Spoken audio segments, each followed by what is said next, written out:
Mirëmbrëma shikues të emisionit Doktor Plus, mirë se po takohemi sërish edhe në këtë javë. Sonte kemi zgjedhur të trajtojmë një temë mjaft me rëndësi që prek nga afër shumë familje, zhvillimin e të folurit tek fëmijët dhe rolin e logopedisë në këtë aspekt. Në një kohë kur prindërit po përballen me shumë paqartësi dhe informacione të ndryshme, është thelbësore të kuptojnë se kur një vonezë në të folur tek fëmijët e tyre është problem më serioz apo vetëm kërkon vëmendje më profesionale.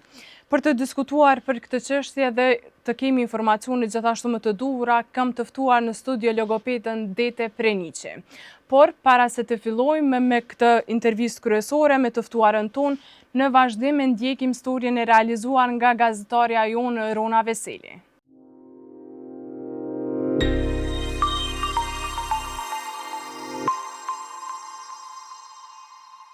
Zëri një fëmije është më shumë se sa fjalë.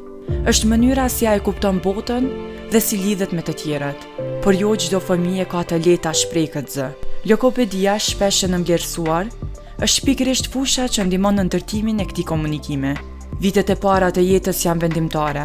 E pikërisht në këtë periudhë, në qerdha apo në shtëpi, vrehen shenjat e para të folurit e një fëmije. Një dimension edhe më i ndjeshëm është ai i fëmijëve me çrregullime të spektrit të autizmit. Për ta, komunikimi nuk është vetëm sfidë, por shpesh një pengesë për t'u lidhur me botën.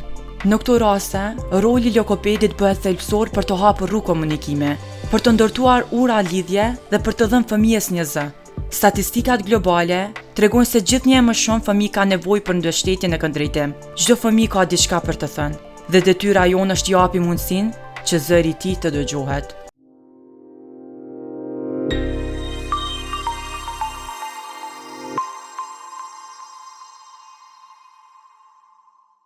Shikues të nderuar, jemi kthyer në studio të diskutojmë më shumë me doktoreshën e ftuar Dete Preniqi. Doktoresh, faleminderit shumë që je pjesë e emisionit Doktor Plus. Faleminderit Arieta, është kënaqësia ime. Doktoresh, kemi zgjedhur me bisedu një temë me relevancë shumë të madhe, ku e dim që fëmijët dhe po ashtu edhe prindërit kanë nevojë me ditë shumë informacione të duhura sa i përket logopedisë apo zhvillimin e të folurit tek fëmia. A mund të na tregosh më shumë sa i përket kësaj? Logopedia fillimisht është shkencë shëndetësore terapeutike e cila merret me identifikimin, diagnostikimin dhe pastaj trajtimin e çrregullimeve të gjuhës, të folurit dhe jo vetëm. Përfshin edhe çrregullime të gëlltitjes, zërit, por të gjuhës dhe të folurit janë pak më të shprehura, me të cilat punojmë në baza ditore. Ka shumë prindër të cilët ndihen të shqetësuar për të folurin e tyre, andaj drejtohen tek profesionisti i cili është adekuat për këtë pjesë, që është logopedi në këtë rast. Doktoresh, kemi qenë bisedë për me bisedu sa më arti në emision ose këto çfarë teme kena me diskutue këto gjëra të tjera, më the më vesh fakti që the një fëmijë do të mu vlerësu nëse ka ngecën zhvillimin e të folurit apo është autik. Cila është ajo mënyra e vlerësimit që mund ta bëni ju? Zakonisht prindërit drejtohen te logopedi në momentin që kanë dyshime se fëmia i tyre nuk po flet mirë apo po ka vonesë në të folurin e fëmijës tyre, andaj bëhet vlerësimi logopedik. Në bazë të vlerësimit logopedik e shohim qartë se në cilën moshë gjuhësore është fëmia dhe krahasojna se a është e njëjtë mosha kalendarike e fëmijës me moshën gjuhësore që fëmia vetë po e ka. Bëhen vlerësime të ndryshme, ku mbas vlerësimeve të ndryshme edhe bëhet edhe vendosja e diagnozës, se mundet me qenë vonesë gjuhësore, mundet me qenë dislali, mundet me qenë probleme me disleksi, disgrafia, apo edhe çrregullime të ndryshme të cilat lidhen me pjesën e të folurit. Ndërsa sa i përket autizmit, njëra ndër pjesët në të cilat është të cilat i prek autizmi është edhe pjesa e komunikimit. Andaj logopedi bën pjesën e trajtimit të komunikimit për me ndihmu që me fitu sa më shpejt aftësitë komunikuese dhe me qenë sa më shumë të pavarur në këtë pjesë që me shpreh emocionet, mendimet e tyre të lirshëm në pjesën e komunikimit. Bëhet vlerësimi logopedik dhe prap edhe në këtë rast tek autizmi e shohim qartë se cilat janë nevojat e fëmijës, ku duhet të bën ndërhyrja terapeutike, pastaj bën ndërhyrja terapeutike dhe bëhet vazhdimi i trajtimit. Ndërsa e kemi edhe ata prindër që fillojnë mu shqetësu. Kur e ndjejnë ata nevojën për mu shqetësu për fëmijën e tyre sa i përket zhvillimit në të folurit, a ndikon edhe mosha sa i përket kësaj teme? Po. Zhvillimi gjuhësor i fëmijëve shkon si në formë kalendarie logopedike. Janë mosha të caktuara kur fëmia duhet me I pas aftësi të caktuara duhet të I posedoj. Për shembull në moshën 8 mujore, fëmia vetë se fillon me I bashku rrokjet të cilat janë të shkurtra, për shembull baba, mama, por që në këtë rast janë të pakuptimta. Në rast se duke kalu koha edhe duke u fitu aftësi të ndryshme, për shembull në moshën 1 vjeçare, fëmia vetë se duhet me fillu me thonë fjalë të cilat kanë kuptim. Për shembull mam, duhet të jetë I vetëdijshëm që në atë rast po thret mamin e tij. Dhe kështu me rritjen e kohës, me rritjen e moshës, fillojnë me u rrit edhe numri aftësive dhe numri fjalëve që fëmia duhet me I posedu në fjalorin e tij. Nëse I ka 2 vjet, duhet I ketë 50 deri në 200 fjalë, por në këtë rast, se kur për shembull po e shohim, prindërit e shohin që fëmia I tyre është 8 muaj, 1 vit, nuk po arrin ende ta thotë fjalën e parë, ose nuk po reagon kur po e thrasin në emër, nuk ka ende gugatje. Këto janë koha adekuate kur duhet të bëhet intervenimi I hershëm. Bëhet vlerësimi logopedik, e shohim se në cilin ku mundemi me I ofru një mbështetje si profesionist, edhe në bazë të vlerësimit e shohim se cila duhet të jetë ndërhyrja jonë dhe cili duhet të jetë angazhimi I prindit në këtë rast për me ndihmu sa më shumë fëmijës tyre. Po të ndalemi pak edhe tek teknologjia. Problemi më I madh që prindërit kanë në këtë kohë, e dim që është teknologjia, përdorimi I tabletëve shumë tek fëmijët. Si duhet t'ja bëjmë prindërit që të edukojnë fëmijët e tyre? Ndoshta edhe kjo mund të ndikojë në ngecjen e të folurit tek një fëmijë. Një faktor shumë I rëndësishëm I cili ndikon në ngecjen e zhvillimin e të folurit, në zhvillimin gjuhësor, është ekspozimi I tepërt ndaj teknologjive. Ne e dim që një fëmijë I cili është në fazat e zhvillimit të tij gjuhësor duhet të ketë 0 kohë para ekraneve. Po flas në moshën 0 deri në 3 vjet, duhet të ketë 0 kohë para ekraneve, andaj prindërit në shumë raste bëjnë edhe për shembull ushqyerjen para ekraneve si mënyrë të mashtrimit fëmijës për të qenë më shumë I koncentruar për me hangër ushqim ose me refuzu me hangër ushqim. Andaj duhet të bëhet largimi komplet I teknologjisë për arsye se ndikon në bllokimin e marrjeve të informacioneve nga jashtë. Fëmijët mësojnë duke dëgjuar nga jashtë, mësojnë duke qenë të ekspozuar ndaj situatave reale. Andaj nëse fëmia është I ekspozuar në situata reale, nuk është I fokusuar në ekrane, nuk është I fokusuar në diçka e cila mundet me dekoncentru si që është teknologjia, atëherë kërkohet që fëmia të jetë prezent në gjërat të cilat janë të vërteta të mësoj sa më shumë. Telefoni, televizori, diçka të cilat janë shumë të shprehura kohët e sotme, diçka e cila duhet të largohet totalisht nga jeta e fëmijës sepse bën bllokimin e zhvillimit të trurit të tyre, edhe bën bllokimin e marrjeve të informacioneve apo stimujve nga jashtë. E shohim që me një telefon në atë mënyrën ta mashtroj për me hangër bokë ose për me bo një aktivitet ndryshëm, gjithmonë është tableti si arsye se jepja një telefon ose mund të mu rehatu fëmia. Po sa duhet një fëmijë me qëndru në ekran, sa është mundshme ai me ndajt para një ekrani? Një fëmijë I cili është në moshën e zhvillimit të tij 0 deri në 3 vite as 1 minutë para ekraneve. Nuk duhet të qëndroj fare para ekraneve, së është koha adekuate kur fëmia vetë është duke e bërë zhvillimin e tij. Me kalimin e kohës mund të rritet koha para ekraneve, edhe pse nuk preferohet ekspozimi të paktën deri në moshën 6 vjeçare fare, po me kalimin e kohës mund të jetë një periudhë gjysmë ore përpara ekraneve. Mbi 6 vjet. Nëse I ka 0 deri në 3 vjet, në asnjë mënyrë para ekraneve, sepse fëmia mund të dekoncentrohet në fakt, mund të mashtrohet në atë mënyrë, po do ta ketë vështirë pastaj të koncentrohet në gjëra ku në të vërtetë I duhet koncentrimi dhe fokusi I tij në jetën e përditshme.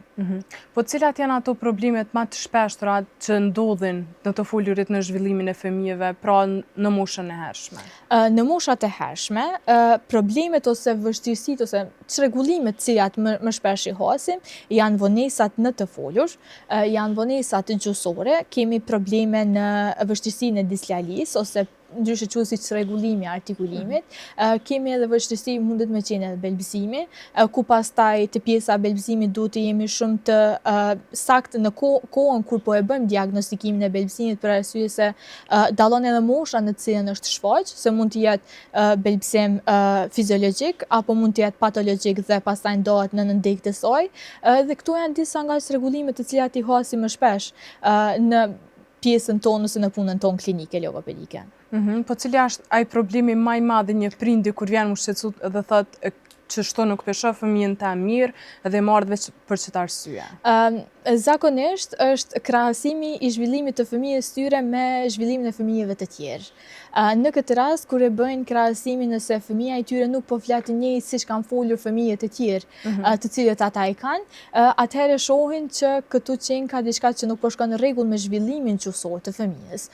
Momentin që për shembull e shohin që fëmija i ka një vit, ende nuk ka arritur që me pas interes për të pasur ndërveprim social, nuk ka arritur ende me i thonë fjalët e para, nuk ka gugatje, nuk kthehet nga burimi i dritës ose nga burimi i zhurmës. Atëherë këto janë shqetësimet kryesore të cilët prindërit vetë se vinë edhe na i shprehin edhe thonë që fëmija im po kalon në këtë periudhë po e ka këtë vështirësi, po zakonisht e bëjnë krahasimin ose fatmirësisht në këtë kohë prindërit janë më të informuar mbi logopedinë dhe e dinë rëndësinë e intervenimit të hershëm, edhe vetë se vinë për një konsult për të parë nëse zhvillimi i fëmisë është në rregull, apo është në rregull dhe janë aftësitë të cilat fëmija mundet me i fitu vetë pa ndihmën e një profesioniste, janë aftësitë që i fiton fëmija me kohën, pa ndihmë profesionale, apo duhet të bëhet ndërhyrja profesionale sepse ashtu mundemi me i ndihmu në mënyrë të drejtë për drejtë që fëmija me i fitu ato aftësi.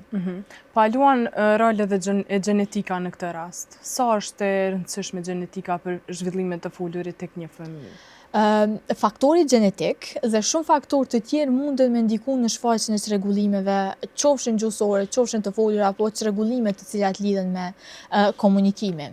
Kemi shumë raste kur për shembull një familjar nga brezat e kaluar ka pas probleme me pjesën e komunikimit dhe në atë mënyrë ka arrit me u trashëgu që po i njëjti probleme qenë edhe te fëmia cilin po e bën ndërsimin. Ka ndërlidhje, ka faktorë të ndryshëm që mundet me ndiku. Qofshin faktorë gjenetik, qofshin faktorët ambiental, qofshin faktorët emocional, apo mundet me qenë edhe faktorët neurologjik, nëse ka pas ndonjë dëmtim në pjesën neurologjike, ka shumë faktorë që ndikojnë, po një rol shumë kyç luan edhe gjenetika. Dhe jo vetëm gjenetika nga prindërit, po shumë breza mbrapa tyre. Por çfarë duhet me ba një prind që me pas në aktivitete të ndryshme fëmijën e tij, që mos me lanë anash sa i përket kësaj pjese?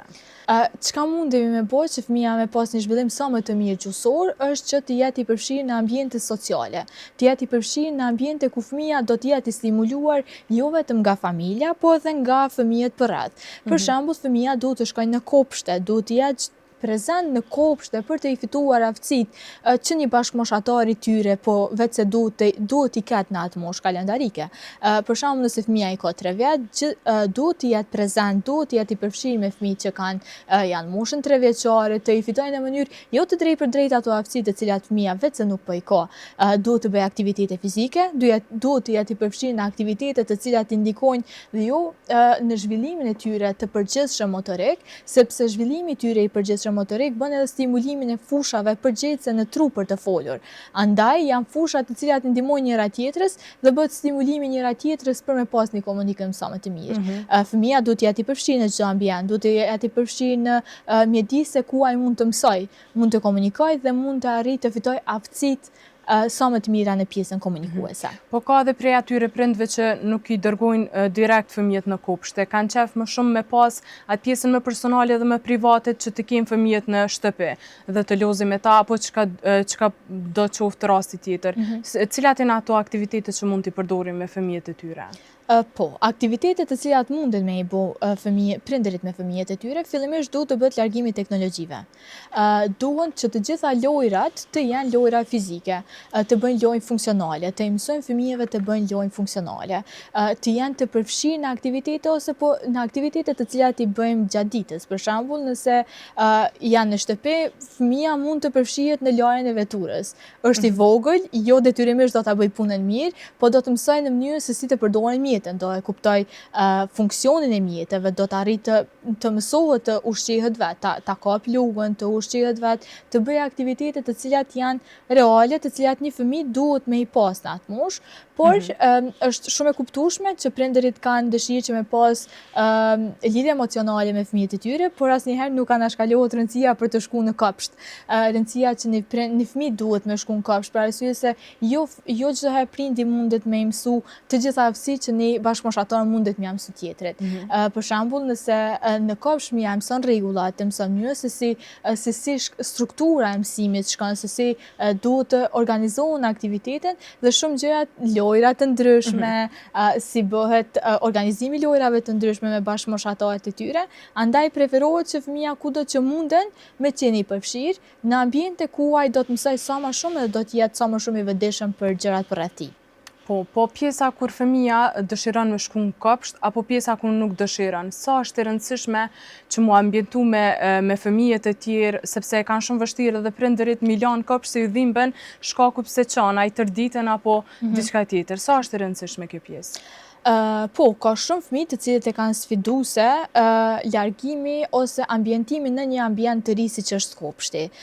Por zakonisht ne preferojmë që jo çdo herë fëmia të qëndrojë me orar të plot, të jetë numri i orëve pak më i ulët që derisa të bëhet adaptimi. Për shembull, të jenë në kopsht 2 orë, pastaj të rritet numri i orëve derisa të bëhet adaptimi, por çdo herë duke pas kujdes që mos të ndikojmë negativisht në pjesën emocionale të fëmijës, që mos të krijohet si një lloj traume kopshti pastaj për fëmijët, që mos të ndihet që po jetë i braktisur apo po braktiset nga prindërit e tij sa herë që po shkon në kopsht, por që të jetë si kompromis. Pak orë, ngadalë të rritet numri i orëve, fëmijave që fillon me u ambientu, edhe ashtu mundemi me po qartë që fëmia arrin me bë aktivitete me shokët e tjerë, ambientohet edhe krijohet një rutinë e re që vetëm ma herët nuk e ka pas. Po e kemi edhe atë pjesën ku prindërit, nëse një fëmijë nuk flet në mënyrën e duhur, mundon edhe mi korrigju me fjalë. Sa është e rëndësishme kjo? Korrigjimi në fjalë, për shembull, zakonisht korrigjimet të cilët prindërit e bëjnë tek fëmijët është më lejo unë ta vazhdoj fjalinë tënde. Thuaje më mirë, hajde përsërit e prap. Janë disa nga llojet korrigjimeve të cilat munden me ndiku në gjendjen emocionale të fëmijëve. Zakonisht to korrigjime bëhen më së shpeshti bëhen tek fëmijët të cilët kanë belbësim, por se fëmijët të cilët kanë belbësim kanë bllokada më të gjata, edhe jo të gjithë personat kanë durim për ta dëgjuar deri në fund çfarë po do të thotë, andaj bëhen këto korrigjime të cilat ndikojnë në rritjen e shpeshtësisë së bllokadave, ndikojnë në mos interesin për të pasur komunikim personin e fjalë, që vetë se po ka belbësim, nuk shpej interes për arsye se ndihet i paragjykuar dhe ndihet që nuk po dëgjohet nga të tjerët, andaj nuk duhet të bëhen, për arsye se çdo person i cili po ka vështirësi në komunikim duhet të kuptohet nga personat përreth. Është vështirësi e cila kërkon mbështetje, kërkon ndihmë, jo paragjykim dhe jo bllokim dhe korrigjim i cili është i panevojshëm në raste të saktuara. Po, çfarë është ajo këshilla juaj më adekuate që kishte thënë prindve në këtë kohë, sepse ka prej atyre prindërve që thotë me një tablet, me një telefon mund të kaloj kohën, ose gjithashtu i ka janë edhe pjetë energjike që nuk janë ndalojnë fare. Cila është ajo këshilla adekuate që ju thuhet prindërve? Prindërit zakonisht e përdorin teknologjinë për të dekoncentruar fëmin, për të mos bërë zhurmë, zakonisht për të mos i penguar në aktivitetet e tjera që prindërit janë duke i bërë. Zakonisht fëmia mund të dekoncentrohet në ato qaste, por do ta kemi të vështirë që të koncentrohet atëherë kur neve na duhet koncentrimi i fëmis. Mund të shkaktojnë probleme të tjera. Truri mund të ketë problem në marrjen e stimujve, truri mund të ketë problem në zhvillimin e tij. Andaj më mirë është që fëmia të bëjë zhurmë, të jetë më i lëvizshëm, të bëjë aktivitete çfarëdo që dëshiron në shtëpi. Në rregull duhet të kenë edhe aktivitetet që fëmia i bën duhet të kenë limit, por duhet të jetë i lirë, jo i bllokuar ndaj teknologjive, se në mënyrë të drejtë ne po e bëjmë bllokimin e zhvillimit të tij. Andaj më mirë është që fëmia të ketë një zhvillim sa më të mirë, të jetë me një zhvillim sa më të mirë tipik, se sa që të bëhet bllokimi. Sa i përket pijeve energjike, nuk lejohet të bëhet përdorimi i tyre sepse ndikon në shëndetin fizik të fëmijëve. Diçka tjetër të cilën po mundemi me vrejtë shumë shpesh është përdorimi i tepërt i sheqernave, të cilat prindërit po ja ofrojnë shumë fëmijëve, ku përdorimi i tepërt i sheqerit ndikon në hiperaktivitet, problem i cili ose vështirësi e cila ndikon që të ketë nivel të ulët të vëmendjes dhe fokusit fëmia, andaj nuk preferohet për arsye se përveç se bën dëmtimin e shëndetit fizik të fëmijës, edhe ndikojnë në dëmtimin ose në në ulljen e fokusit që fëmia ka brenda ditës. Po sa mund të dinë prindërit, të kthejmë pak në aspektin pozitiv, sa mund të dinë prindërit që kanë bërë mjaftueshëm për fëmijën e tyre sa i përket zhvillimit të folurit apo aktiviteteve që mund t'ja ofrojnë atyre?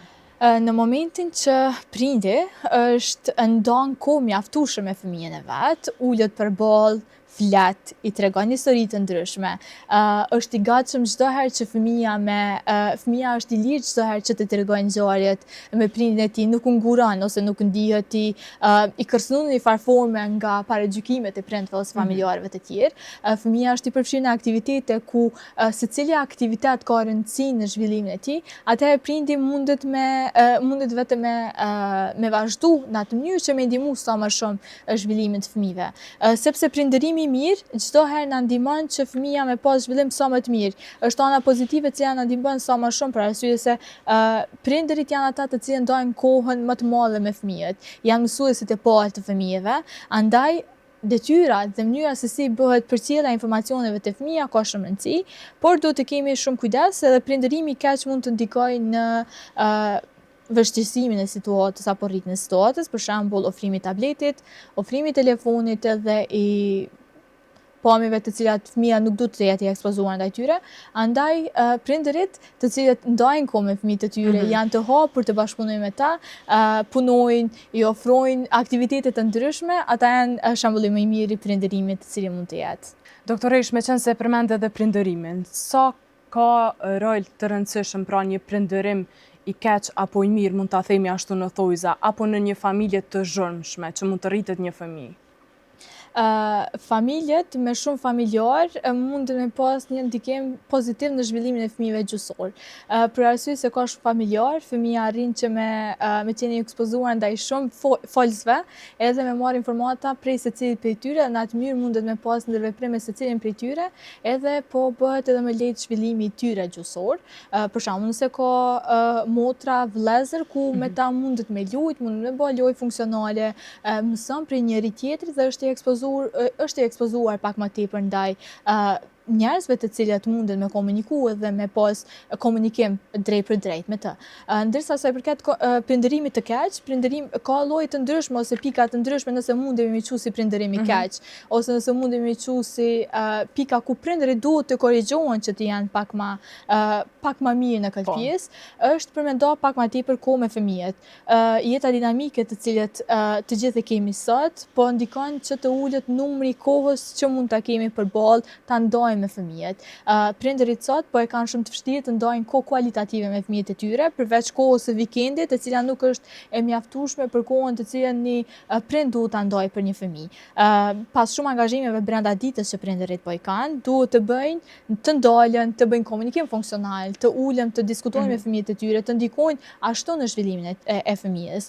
Në atë mënyrë bëhet edhe lidhja emocionale që prindi e ka, sepse fëmia tër pjesën më të madhe të ditës është në kopsht, në fund të ditës kthehet në shtëpi, duhet ta krijoj lidhjen emocionale me prindin që ka, në atë mënyrë bëhet edhe zhvillimi gjyqësor, edhe bëhen aktivitete relaksuese, po që kanë për qëllim zhvillimin qoftë gjyqësor të fëmijës apo edhe qoftë zhvillimin e përgjithshëm të fëmijës. Po nëse fëmia rritet në një familje më të dhunshme, më të themi, sa ndikon kjo tek fëmia në aspektin e zhvillimit të folurit apo edhe në aspekte tjera të jetës së tij?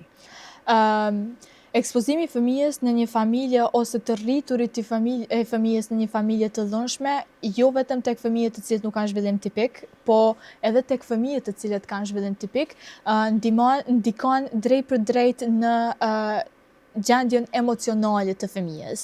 Ndërsa sa i përket çrregullimeve të folurit, ne kemi shumë çrregullime të cilat vijnë si pasojë i gjendjes emocionale. Gjendja emocionale e rënduar ndikon me pas probleme në pjesën e komunikimit.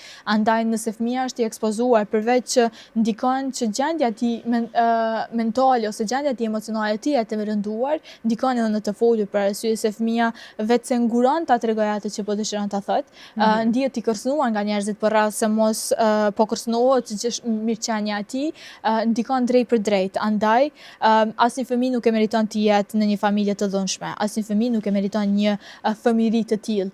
Prindërit të cilët janë duke pasur probleme të caktuara, ato probleme fëmijët nuk i meritojnë të i shohin. Andaj fëmijët duhet të jetojnë një fëmijëri të lumtur, të janë të rritur nga prindër të cilët e bëjnë maksimumin për ta, dhe jo prindër të cilët zhurmat, dhunat të cilën e bëjnë ndikon në zhvillimin e tyre. Atë ndikon kjo në rritjen e jetës së tyre, në zhvillimin emocional dhe në tona aspektet që edhe nëse rritet, prap ka me mbet ajo pjesa e zhurmshme, ka mu i natos më shpejt me dikën në aspektin popullor, në një fjali popullore që themi ne i çon hund më shpejt, ose ka kryt më të fortë në atë aspektin prap popullor që si që populli.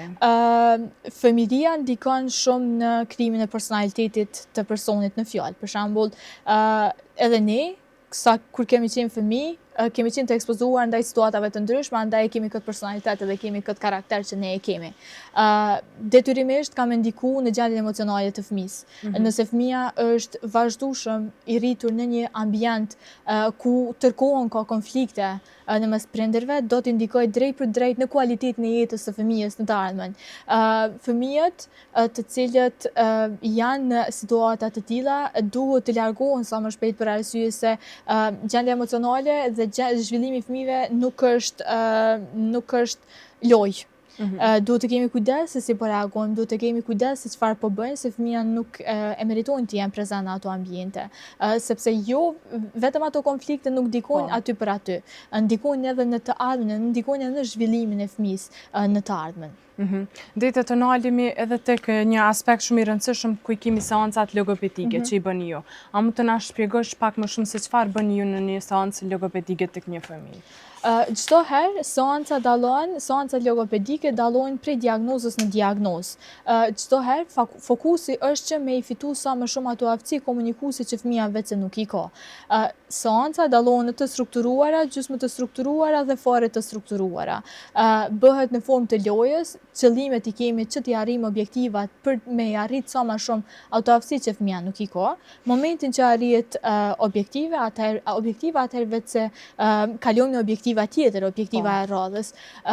Seancat logopedike çdo herë e kam për qëllim që fëmija me fitu edhe me qenë sa më i pavarur në pjesën e komunikimit, nëse vetë se po ka vështirësi në të folurin e tij. Po një seancë logopedike sa mundet me vazhdu në ditje? Seanca logopedike zakonisht zgjat 45 minuta dhe çdo herë varet prej diagnozës në shpeshtësinë sa duhet të jetë shpesh fëmija në seanca.